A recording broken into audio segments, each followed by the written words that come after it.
आखिरी 20 रुपए। एक दिल छू लेने वाली मोटिवेशनल स्टोरी। शाम का समय था। बारिश लगातार हो रही थी। सड़कें लगभग खाली थीं। एक छोटा सा लड़का, जिसका नाम राहुल था, भीगे हुए कपड़ों में बस स्टैंड के कोने में बैठा था। उसकी उम्र मुश्किल से 15 साल होगी। उसकी जेब में सिर्फ 20 रुपए बचे थे। वो पूरे दिन काम ढूंढता रहा, लेकिन कहीं काम नहीं मिला। भूख से उसका पेट जल रहा था। सामने एक दुकान पर गर्मा गर्म समोसे बन रहे थे। उसने जेब से 20 रुपए निकाले और दुकान की तरफ बढ़ गया। तभी उसकी नजर पास में बैठी एक छोटी बच्ची पर पड़ी।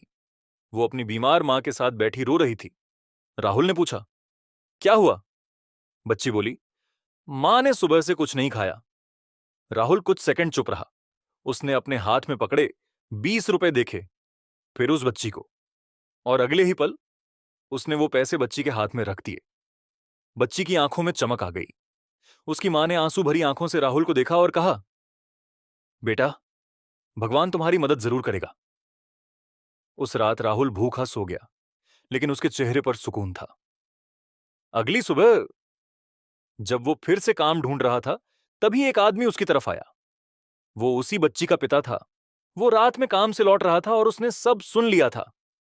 उस आदमी ने कहा, जिस लड़के के पास खुद खाने के पैसे नहीं थे, फिर भी उसने दूसरों की मदद की, ऐसे इंसान की मुझे अपनी दुकान में जरूरत है। उसने राहुल को अपनी दुकान में काम दे दिया। धीरे धीरे राहुल ने मेहनत की, और कुछ सालों बाद वही लड़का अपनी खुद की बड़ी दुकान का मालिक बन गया।